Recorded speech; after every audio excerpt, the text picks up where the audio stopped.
Well, they battled, but the Minnesota Wild ultimately fall 3-1 to the Calgary Flames and lose their third straight game. We'll break down all the action as well as what is probably going to be a similar pattern here throughout the rest of the month of January on today's Locked On Wild POSTCAST.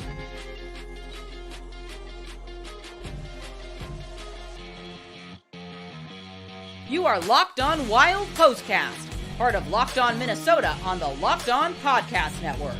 Your team every day. The Minnesota Wild lose by a score of 3-1 to the Calgary Flames, and it's now a 3-game losing streak for the Minnesota Wild.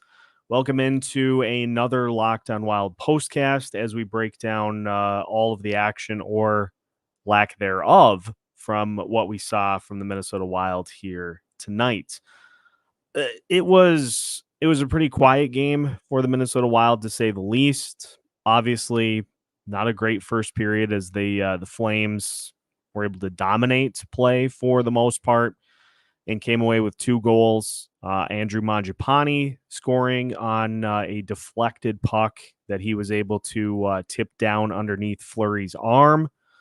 And then, of course, Jonathan Huberdeau scores for the Flames to make it 2-0 at that point. The Wild did get a goal from Pat Maroon in the second period on a nifty little kind of a birdie tap in off of a play that Maroon and Nick Patan were able to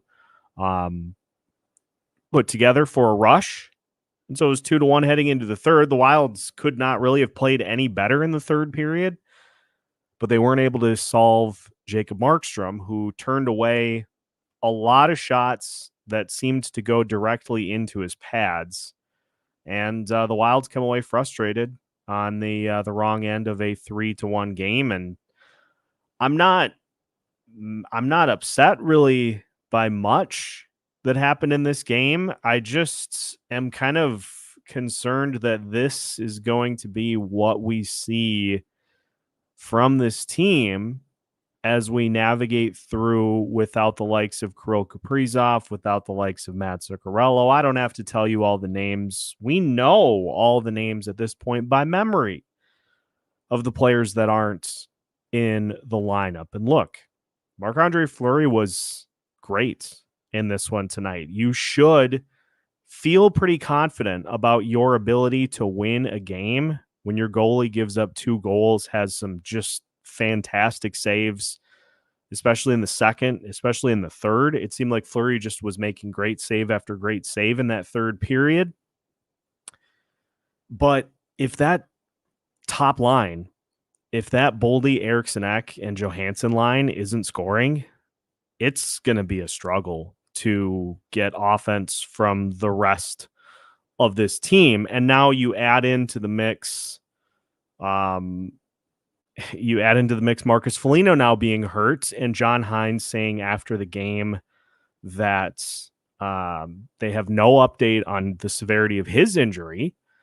So that's looking like another one that you're going to have to just stash on the bench for a week or 2 or 10, and are just going to have to hope that at some point all these guys come back. But here's the problem with that is, and Hynes talked about this after the game, is that teams to just continue to play with this identity that they have put together, and just continue to play this type of style and just hang on until everybody is able to come back. But guess what? There is not enough season left for this team to get everybody back and to be able to make a push. Like I am holding out as much hope as I can, because selfishly, covering a team in the postseason versus having the team be done during the regular season, be eliminated, and having to start off-season content during the season is that is where things kind of start to become a struggle. And so my continued push like the team is going to be for this team to get into the postseason. But games like tonight, about one of the more winnable games that you're going to have the entire month of January. It makes it tough to see a future in which, unless everybody comes back, it makes it tough to see a future in which there is a postseason in this type of year. Because let's just take stock of where we're at right now. Jonas Brodin, by all accounts, really not close to a return. So I don't know if it's going to be a month, if it's going to be 2 months, the rest of the season. So that is probably the furthest player out that you are looking at for a return. You also factor in now Kirill Kaprizov and Philip Gustafsson. And I about threw up when in Michael Russo's story, he said that the team is hopeful that Kaprizov can return sometime before Philip Gustafsson. That's not encouraging at all. I know in the initial reports, it was said that Kaprizov was going to miss 1 to 2 weeks, but it seems like now that's kind of been walked back to week. You've got Matt Zuccarello, who skated today, but he's still week to week, and now no idea as to what the injury situation is for Marcus Foligno. So it's like he's going to be out too.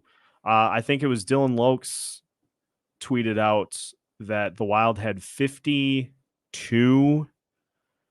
million of their salary cap not in the lineup tonight. And at some point, it's just insurmountable. Like we just have to face facts that at some point it's just an insurmountable amount of injuries to overcome.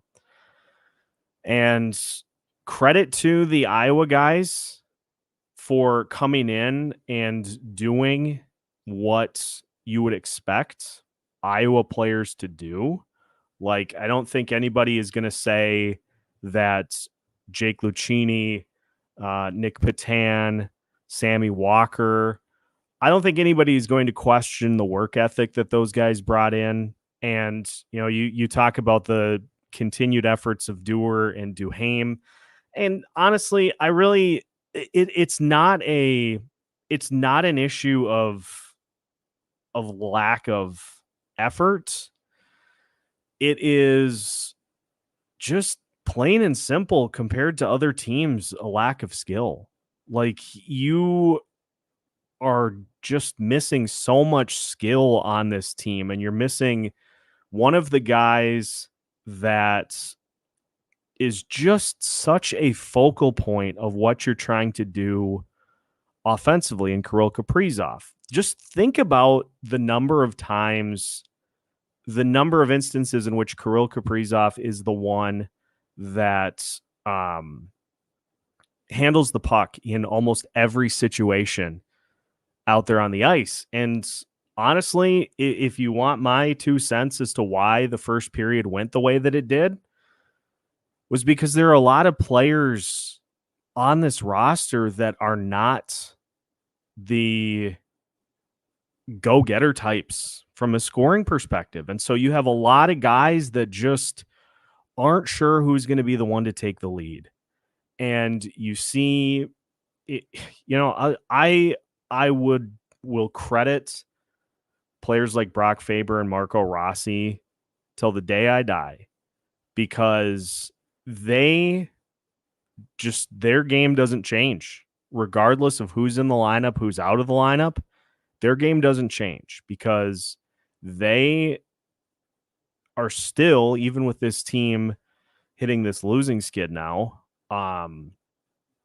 they continue to just push. And so you see those little moments of like Brock Faber sliding into the zone or demanding the puck on the power play so that he can rifle a shot off when other players don't.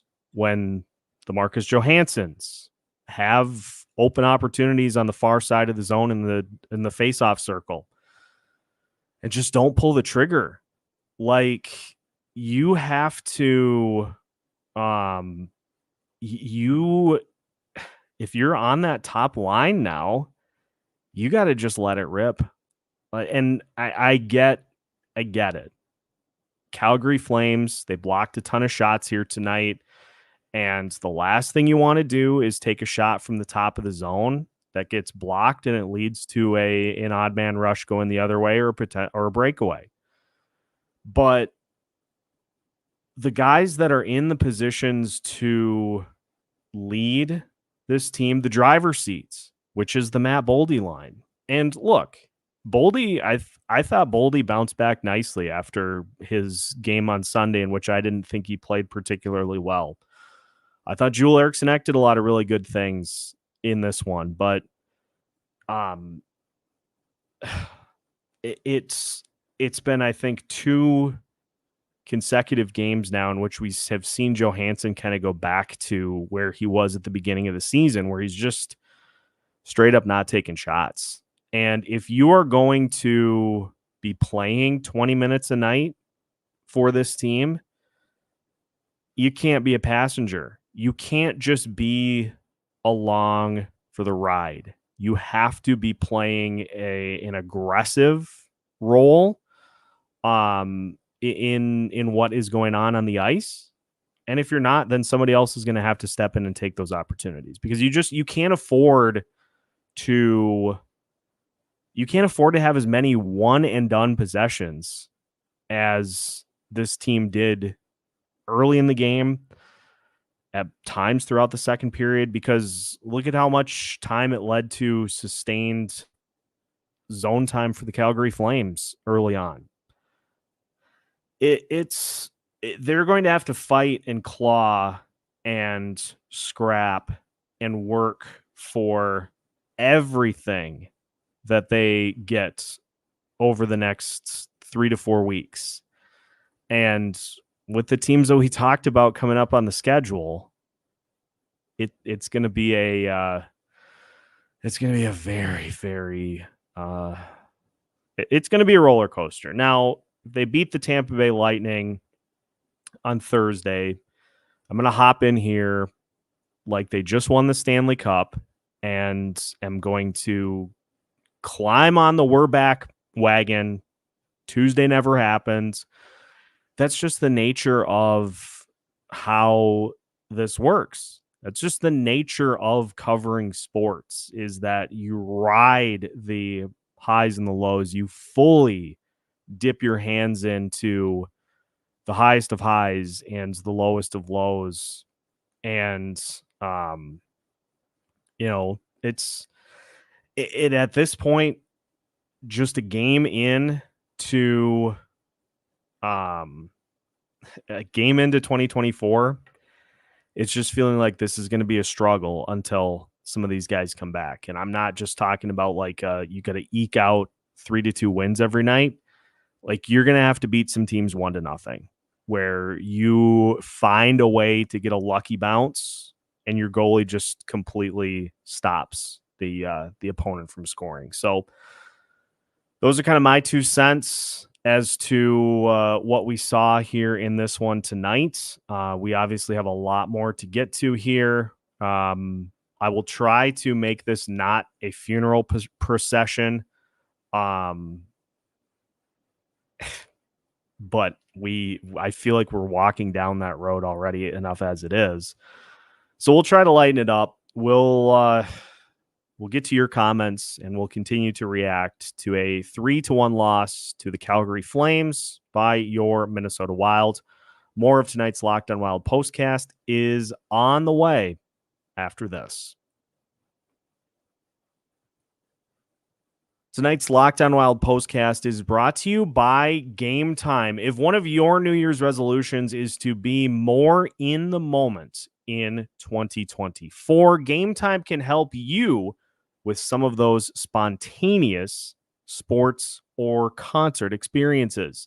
Let's say you wake up in the morning and decide that you want to go watch the Minnesota Timberwolves continue their hot start to the season, but you have had experiences in the past where you go to try to get tickets and you find they're too expensive, or even worse, you buy the tickets and you go to the Target Center and find that your seat view is obstructed. Nobody wants to deal with any of that. And so Game Time is here to help make your ticket buying experience as stress-free as possible. Game Time offers you last-minute ticket deals. Plus, they show you the view from every seat in the venue, so you don't have to guess anymore. They'll show you exactly what you can see from your seat. Take all the guesswork out of buying tickets with Game Time. Download the Game Time app, create an account, and use code LOCKEDON for $20 off your first purchase. Terms apply. Again, create an account and redeem code LOCKEDON for $20 off. Download Game Time today. Last minute tickets, lowest price, guaranteed. Tonight's Locked On Wild postcast is also brought to you by FanDuel. As the NFL season draws to a close, there's still time to get in on the action with FanDuel, America's #1 sportsbook. Right now, new customers get $150 in bonus bets guaranteed when you place a $5 bet. That's $150 in bonus bets, win or lose. FanDuel is incredibly easy to use with very wide-ranging different ways to bet, such as their live same-game parlays. You can bet the second half over on the national championship game next weekend, for instance, or you can bet the first half under for the Minnesota Vikings and the Detroit Lions this weekend. You can also find bets in their new Explore tab and put together an unbeatable parlay in the Parlay Hub, the best way to find the most popular parlays. Visit FanDuel.com/lockedon and make your first bet a layup. FanDuel, official partner of the NFL. Welcome back to tonight's Locked On Wild postcast. Minnesota Wild fall by a score of 3-1 to the Calgary Flames, and therapy is now in session as we break down this loss and the just continued fallout from it. Let's start with Quadrum. What's happening, Quadrum? Annoyed that all three extensions, Hartman, Zuccarello, and now Foligno, have been hurt. Hartman has left twice and returned. Zuccarello's been out forever. Not sure how Bill Guerin didn't see this coming. And, you know, the funny thing is all three of those deals did not look great at the beginning of the season. And before they all got hurt, they were starting to look better. But it's like...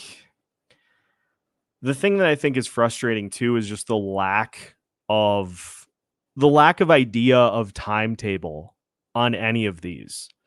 Had the team come out and said, "Hey, Matt Zuccarello tore a calf muscle. He's going to be out for 6 to 8 weeks," or something like that, to where you have a definitive timetable, that is much easier to stomach. Jonas Brodin is in a cast of some sort after his upper body injury.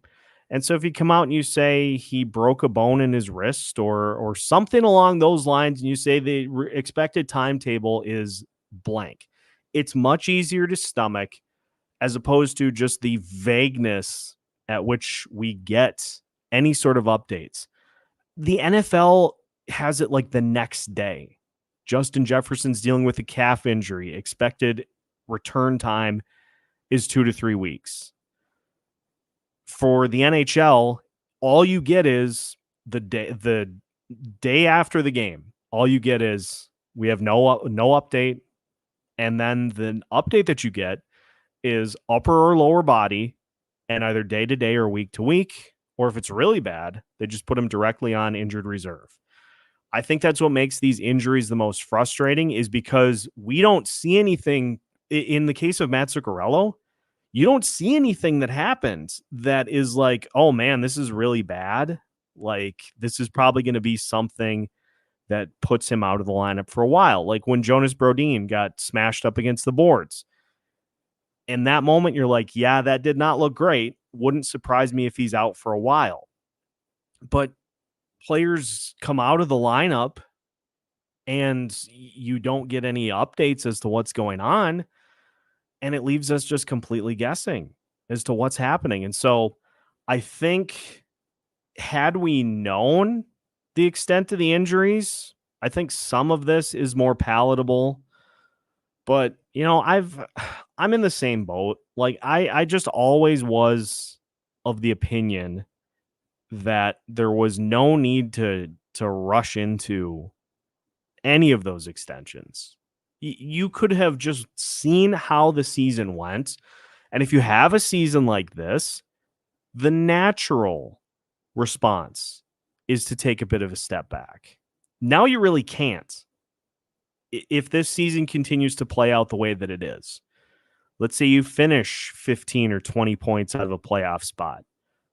You don't really have options at this point unless you go to players and try to get them to waive all of these no movement or no trade clauses.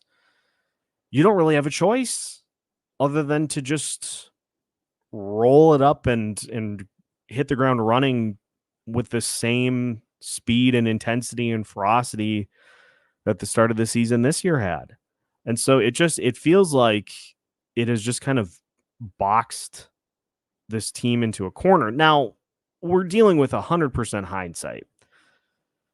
Let's say Zuccarello, after signing the extension, and look, he was producing a ton of points before he got hurt.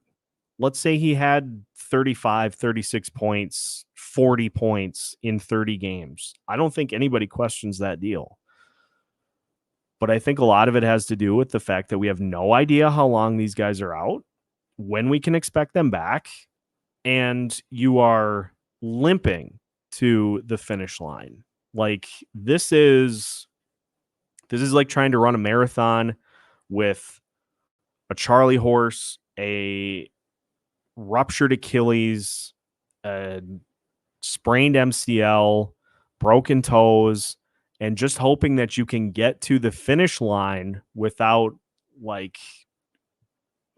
something more catastrophic somehow than that happening. And what is going to happen now if something were to happen to Marc-Andre Fleury? You're sunk at that point until Jesper Wallstedt is ready to return. And even then, you have enough players that are injured right now that you could fill up a clinic. You could fill a hospital with the number of players that are injured on this team. And you are putting players in the lineup to replace these guys that just don't bring the same thing that the guys that are out of the lineup do. That's the biggest problem, is you don't have a Kirill Kaprizov anywhere in the minors, anywhere in your roster to replace him. And you're not going to be able to replace those types of skills with one guy. So you have to try to spread it around, but then you're also missing just so many other pieces that it becomes like trying to plug leaks in a leaky dam. You only have 10 fingers to be able to plug, and it feels like there are 50 leaks on this team as of right now. Now, as Steve mentions, in all fairness, these guys haven't had a whole lot of time to mesh. The systems are the same, but the players are not. And, I get this point too, is that it seems like every time somebody gets something, positively built, they get hurt and knocked out of the lineup. Kaprizov playing his best of the season. Then he gets hurt and he gets knocked out of the lineup. Jonas Brodin, best defenseman outside of Brock Faber on the team. He gets knocked out of the lineup. Philip Gustafsson, 6-3 in his last 9 starts. He gets knocked out of the lineup. It's like every time something good happens to this team, they get the rug yanked out of them. And it's like, oh, okay. So you thought that was bad when I twisted the leg on the voodoo doll to make it so that you broke your actual leg? Well, how about we do that to an arm now? Like, I just want to find whoever has the Minnesota Wild voodoo doll and continues to throw it down a flight of stairs. And I just want to talk to that person and take the doll back so that I can try to get it straightened out, smoothed out, and get all these guys back in the lineup so that we can try to get something going again. K Mimu 3, Patan looked good, and he did. Nick Patan has looked good when he's played. Like, I don't want to take anything away from these guys that are filling in. They're in tough situations, but I have liked what we've seen from Patan and especially Lucchini when they have been pressed into the lineup. They battle, they're physical, they are not afraid to kind of get their hands dirty and muck it up. And that plays at the NHL level. Now, the skill is probably another conversation for those guys, but look, it's not a coincidence that those guys were leading Iowa in scoring when they were called up. Lucchini has, I think, 9 goals on the season for the Iowa Wilds. Patan, one of the leading scorers for the Iowa Wild. So it's not like they're just not doing anything. It just, I think, further emphasizes the jump in talent from the AHL to the NHL. I mean, we should be thankful the fact that I'm not going to have to soapbox about John Merrill tonight because he didn't play. And so at least that portion of this game is not one that we're going to have to really dive into. Bob joining us. Time to rename the show Locked On Long-Term Injured Reserve. I might do that for the Twitter account, Locked On Injured Reserve, because everybody is. Every person on this team is on the bench, injured, hurt, injured reserve, you name it. They're on there. Quadrum talking about Sammy Walker here. Walker hasn't impressed me. I've heard his praises for the past 2 years, but he appears to me that he can play fast minus the production. Kind of underwhelming. I'm going to use the term for Sammy Walker here. He has been kind of just a guy, a jag, as they call him, just a guy. There hasn't been, as there was a couple of seasons ago, where you noticed him in the lineup with like Joel Erikssonek and with Freddie Gaudreau or whatever that line combination was a couple of seasons ago. You just aren't noticing him in those same ways that you were. Now, it's not to say that he isn't doing the same things, but I think this is why it's important to not rush wants with particular prospects, because at the end of the day, Walker is probably slightly below what he is as a player, when he first came up at the NHL level, and he was playing with a ton of adrenaline and was just flying around and really getting shots on net. Now, playing on the fourth line compared to playing on the second line are two different things, but he hasn't really done anything to warrant further slots up in the lineup. So he just has kind of blended in here over these last couple of stints with the Minnesota Wild. And you factor that in with the fact that Adam Beckman is also injured. There are not a lot of options for the Wild to fill these spots. And so it leads to a completely depleted Iowa Wild roster and a very injured Minnesota Wild roster that it leads to not a lot of success for either one at this point, which is why I think both teams have started to scuffle here a little bit. Keith joining us tonight. Opportunities for some looks from the AHL guys. Did better on staying out of the penalty box. Fleury was great. These are all accurate assessments. It was just one of those, like, let's give Jacob Markstrom some credit too. He made some really, really key saves. Like even the shot by Patan that deflected off of his stick to Pat Maroon for the tap-in goal. That's just an outrageous play that Markstrom was able to make to stop that initial shot. But let's also talk about something that I have noticed too that is kind of a point of contention for me. I noticed it with Marcus Johansson in particular. Not to pick on him, but I'm going to point it out because it's something that I noticed. Jacob Markstrom is a big goalie, 6'6". He is an absolute troll in net. And it feels like for me, and honestly, if anybody is more knowledgeable of goalie tactics, please feel free to chime up in the chat, because I'm just going to say what I think needs to happen. If I'm right, I'm right. If I'm wrong, I'm happy to be wrong. It feels like if you have a big goalie like that, like Jacob Markstrom, who can kind of get set and really take up a ton of the box, it feels like your best bet to beat him is to get him to come out of the net and challenge. And the way that you do that is through those odd man rushes where you get a 2-on-1 or a 3-on-1. You have to get him out of the net to get him to challenge so that he commits and makes a move. And then you have to try to react to that.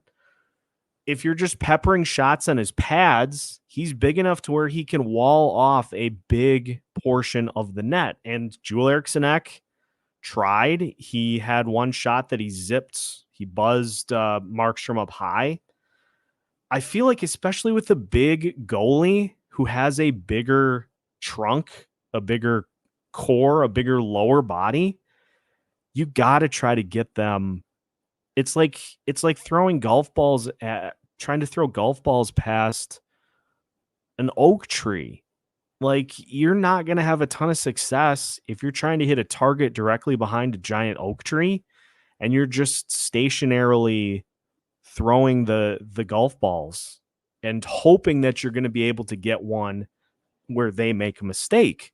It feels like you just have to try to pull a guy out of the net. I don't know. I might be crazy on that, but yeah, I don't know. It's a situation again where we have to just keep in mind how many players are out of this lineup. And at some point, it just is really, really difficult to overcome all of these types of injuries. So they're going to have to just continue to try to tread water and hope that there's time enough for them to make a run once all these guys come back. But again, as I continue to say, you're running out of season. If now, so let's talk through the timeline of how this has worked over the last however many times these injuries have happened. So you had the slow start. And the dialogue was, if we can just get to Thanksgiving and reset, we'll be fine. You had a little bit, you had the John Hynes taking over, and then it was, if we can just get to Christmas and reset, we'll be fine. And now the one that is starting to kind of resonate is, if we can get to the All-Star break and reset with all these guys back, we'll be fine. What is the next one going to be after that? The trade deadline? You're running out of opportunities to reset, and all of these teams in front continue to win. And so is it possible that when everybody comes back that they're able to go on a miraculous run to get back into this? It's possible, but it just doesn't seem as likely that it's going to happen. Now, on the injury front, I will clarify for Steve. Yes, Zuccarello was skating before at morning skate today. Now, from what was said by Joe Smith, by others that were there covering, was that Zuccarello was a placeholder for Marcus Foligno in the lineup. So just at that point, I think I'm not sure he was doing a ton, simply just taking the rushes on that line to get some skating in. But they were pretty quick to say, even with that development, that he is still week to week and is still, a ways out from being able to return to the lineup. So that's frustrating. Because again, we have no idea with these injuries what the timetable is for any of these guys. We don't know. I could get a paper cut and classify it in the NHL as an upper body injury, and nobody would know. Like, I could get one of those in between the finger paper cuts and fully rehab it, rehab a paper cut, fully rehab it, fully heal it without anybody seeing it, and still be like 2 or 3 weeks, be week to week. And you'd never know. You would never know. So I don't know how far out any of these guys are, but something tells me it's going to be a while. Now, it's the other thing, because Tracy is mentioning that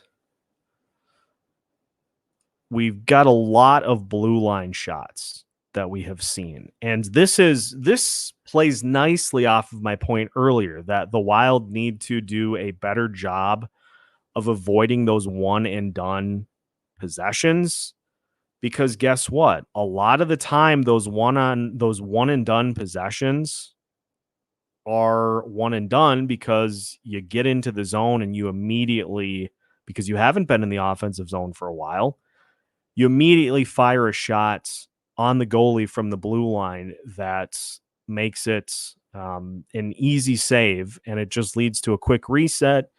You go and you lose the face-off, and you immediately are backpedaling into the defensive zone. And so a lot of those shots from the blue line, I'd like to see them closer into the net. And I will give the Wild credit. They did a really good job of getting to the front of Jacob Markstrom. But again, feels to me like the operative mode to attack a goalie like Jacob Markstrom is that you have to try to pull him out from getting just parked in the between the pipes.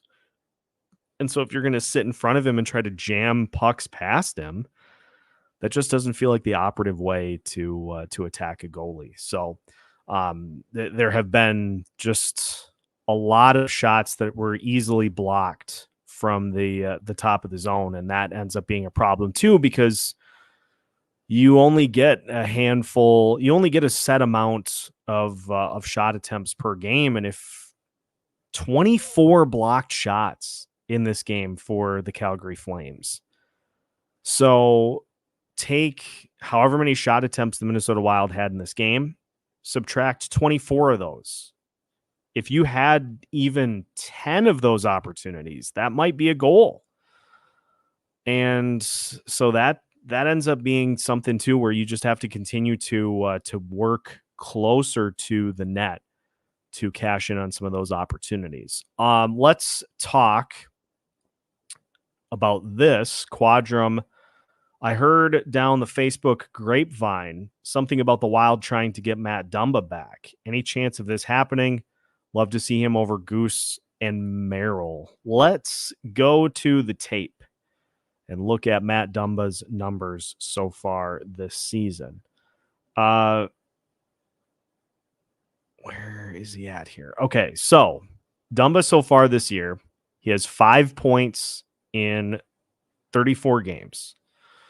2 goals, 3 assists. He's a -4 on the season. Let's see if we can get a little further breakdown as to what he's done. He had 1 point in the month of December, but he was a +4. I honestly, look, I liked Dumba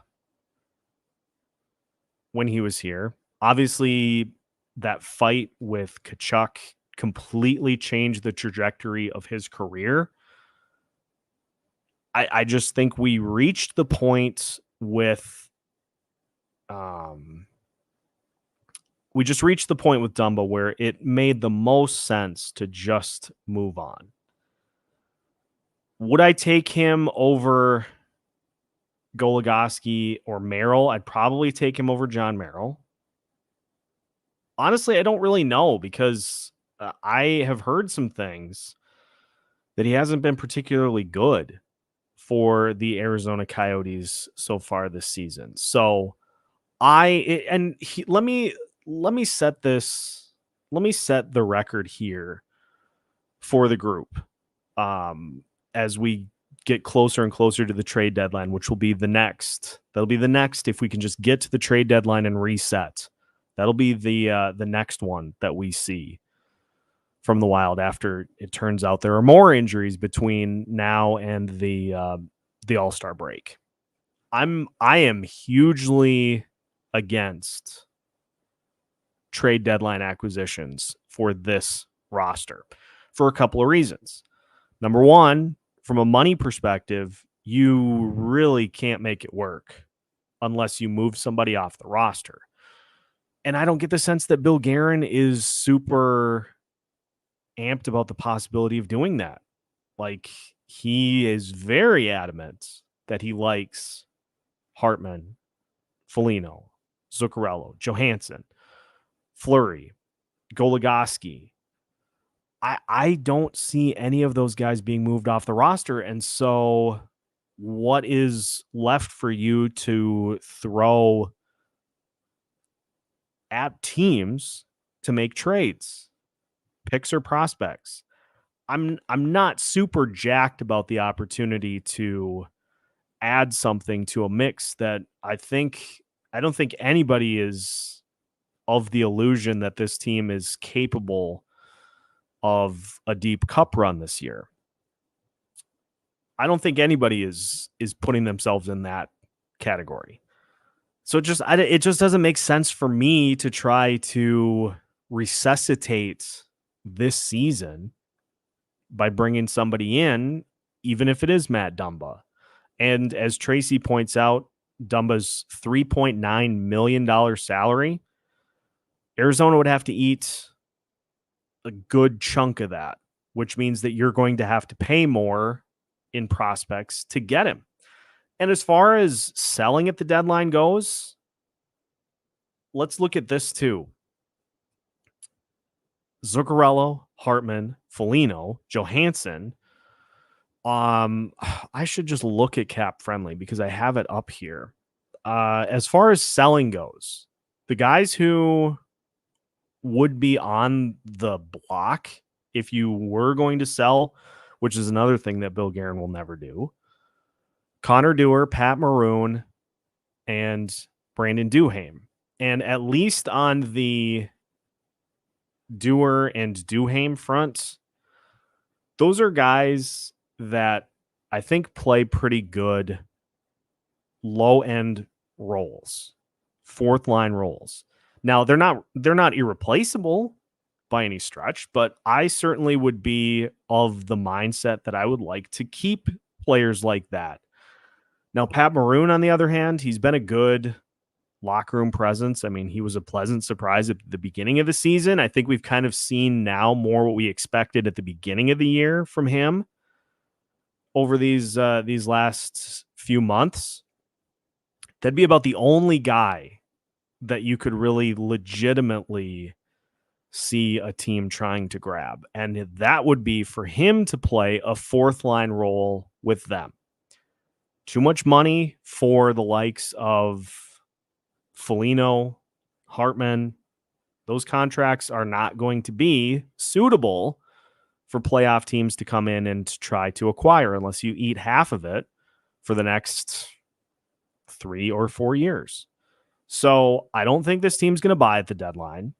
I don't think they're going to sell. And so, folks, if this continues, I hate to say it, but we're pretty stuck. This roster is pretty stuck.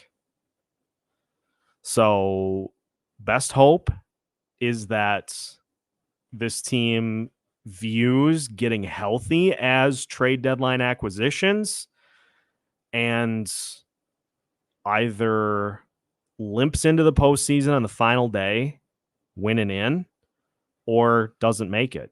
And then what we're going to get if the team doesn't make it is everybody has to be better. We got to be better. It's the reality of the situation. And Mike, you've listened to the show enough, all of you have in here, to know that I typically love to take an optimistic approach. I legitimately enjoy doing this. I enjoy seeing this team succeed. But I think it's important I think it's very important for Locked On Wild in particular to just be real about what lies ahead and what's happening so far this season. That's just kind of where they're at. They're not going to tank. That's not a word that exists, and you can thank Craig Leopold for that. That is not a word that has ever been in the vocabulary of this franchise, and it never will be. So there won't be, unless something goes just horribly, horribly wrong, or unless they are able to find somebody to come in that demands that the team do that or sell the team. It's going to be playoffs or bust for this team. And so we are backed into a proverbial corner here with how this team proceeds. And the only option you have is to just cross your fingers, close your eyes, and light some candles, put some sage on, and hope that everybody comes back and that there's enough time to try to continue the season. Like that's where I'm at with it. Now, again, when the team wins, I'll hop right back on the we are back. But again, I think it's important to keep in perspective the reality of the situation. Steve mentioning we have a very good team when we were healthy, but the defense needs some new kids. This is a very, very good point too. And I think this will probably be the one that I end on. They need to really revamp the defense. And I think it's because we've seen just the impact that having a young prospect like Brock Faber can provide. It's just young prospects provide so much juice, so much life because they haven't been beaten down by the years of play at the NHL level yet. They're still moldable. They're still learning. They're wide-eyed. They're excited for the opportunities to grow and develop at the NHL level. And so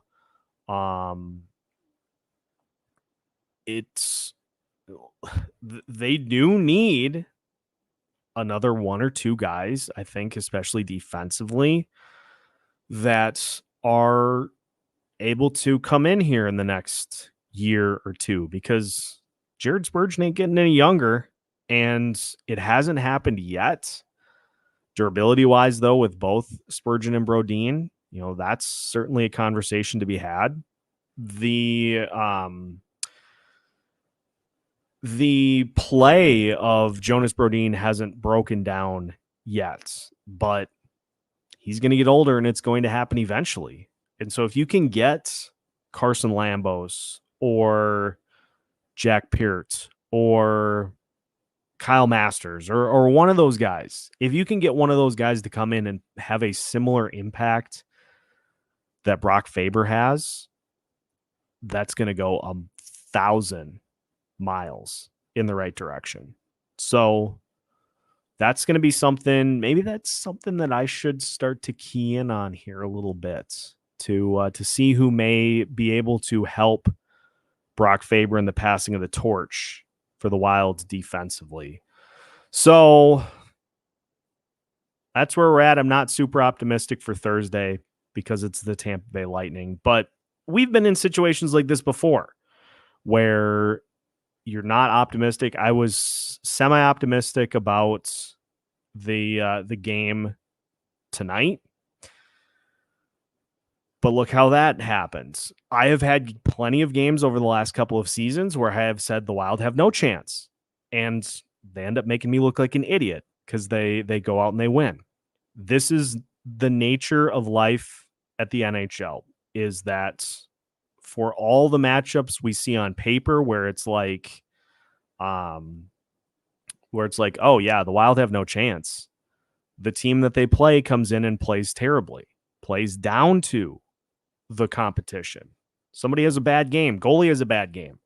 There are a bunch of different things that can equalize the odds seeming poor. And so while I feel like the odds are not ever in our favor,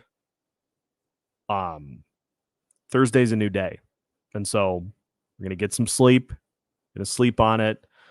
And we're going to see what we can cook up for the Tampa Bay Lightning on Thursday.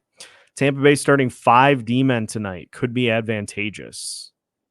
Now, that would provide an opportunity to attack a goalie for the Minnesota Wilds. So we'll monitor this. We'll get some sleep, and we'll be back at it and ready to rock for Thursday's game. Now, there will be an episode tomorrow, still cooking up what exactly to discuss, but we'll have that for you first thing in the morning. So thank you, everybody, for coming to this. I'm not going to call it event session because, again, I honestly wasn't super mad or really mad at all about what we saw in this game. Markstrom just stood on his head, and the Wilds, without a ton of their skilled players, weren't able to muster the tying goal. They gave up an empty netter.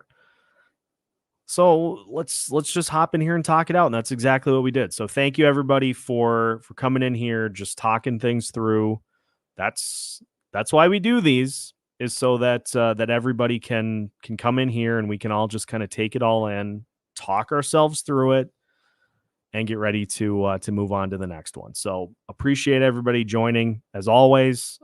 Make sure, as mentioned, as Mike mentions, and as Tracy mentions, make sure to hit that like button before you hop out of here for the night. And thank you for all of the support here throughout the course of 2024 so far. Plenty more to come as the year unfolds. And so I thank you sincerely for making Locked On Wild your choice for Minnesota Wild news and notes here throughout the season. You can follow us on social media, follow us on your favorite podcast platforms, follow us on YouTube, you name it, we're there, and we'll keep you up to date throughout the rest of the season. You can find new episodes plus pre and post game content as well, all as part of the Locked On Podcast Network.